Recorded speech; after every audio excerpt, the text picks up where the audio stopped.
আসসালামু আলাইকুম ভিউয়ার্স। বর্তমান সময়ের একটি আতঙ্কের নাম ডেঙ্গু জ্বর। কারণ এই রোগে আক্রান্ত হয়ে অসুস্থ হয়ে পড়া, হাসপাতালে ভর্তি হওয়া বা মৃত্যুর সংখ্যা একেবারে কম নয়।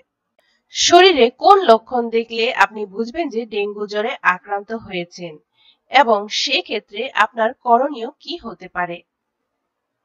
সাধারণভাবে ডেঙ্গুর লক্ষণ হচ্ছে জ্বর 101 ডিগ্রি থেকে 102 ডিগ্রি তাপমাত্রা থাকতে পারে। জ্বর একটানা থাকতে পারে, আবার ঘাম দিয়ে জ্বর ছেড়ে যাবার পর আবারও জ্বর আসতে পারে। এর সাথে শরীর ব্যথা, মাথা ব্যথা, চোখের পেছনে ব্যথা এবং চামড়ায় লালচে দাগ হতে পারে। তবে এগুলো না থাকলেও ডেঙ্গু হতে পারে। তবে এখন যেহেতু ডেঙ্গুর সময়, সেজন্য জ্বর হলে অবহেলা করা উচিত নয়। জ্বরে আক্রান্ত হলেই সাথে সাথে চিকিৎসকের শরণাপন্ন হওয়ার পরামর্শ দিচ্ছেন ডাক্তাররা। ডেঙ্গু জ্বরে আক্রান্ত হয়ে যারা মারা গেছেন তারা জ্বরকে অবহেলা করেছেন। জ্বরের সাথে যদি সর্দি, কাশি, প্রস্রাবে জ্বালা পোড়া কিংবা অন্য কোনো বিষয় জড়িত থাকে তাহলে সেটি ডেঙ্গু না হয়ে অন্য কিছু হতে পারে। তবে জ্বর হলেই সচেতন থাকতে হবে। জ্বর হলে পর্যাপ্ত পরিমাণ বিশ্রামে থাকতে হবে। জ্বর নিয়ে দৌড়াদৌড়ি করা একেবারেই উচিত নয়।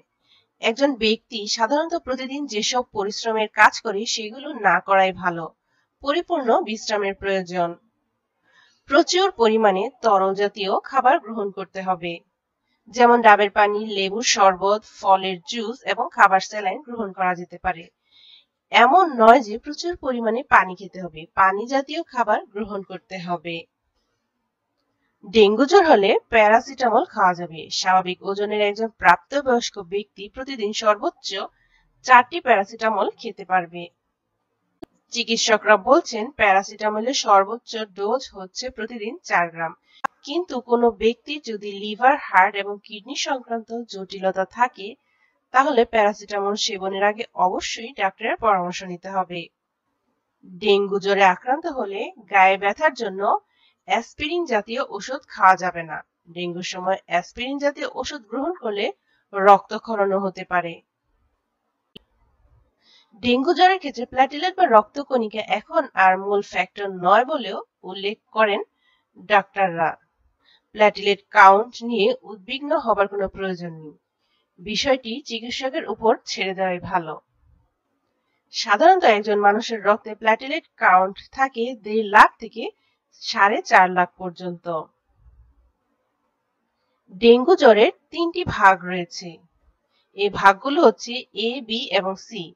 প্রথম ক্যাটাগরির রোগীরা নরমাল থাকে, তাদের শুধু জ্বর থাকে।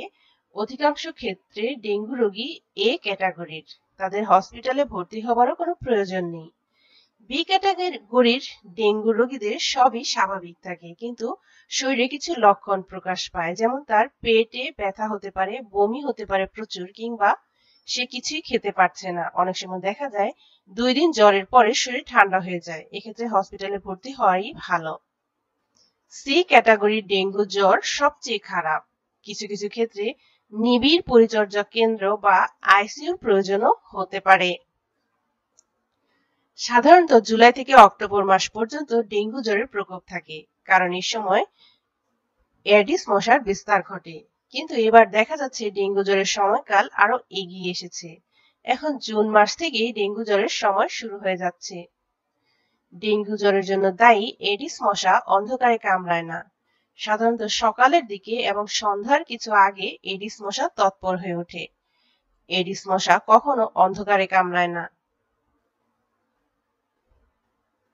এডিস মশা ভদ্র মশা হিসেবে পরিচিত।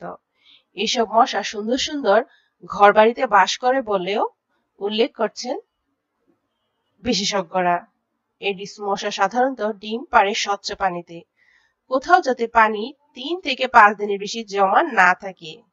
এই পানি যে কোনো জায়গায় জমতে পারে, বাড়ির ছাদে কিংবা বারান্দার ফুলের টবে, নির্মাণাধীন ভবনে বিভিন্ন পয়েন্টে, রাস্তার পাশে পড়ে থাকা টায়ার কিংবা অন্যান্য পাত্রে জমে থাকা পানিতেও এডিস মশা বংশ বিস্তার করে। তাই এসব বিষয়ে সাবধান থাকুন এবং এই ডেঙ্গু জ্বর থেকে সুস্থ থাকুন।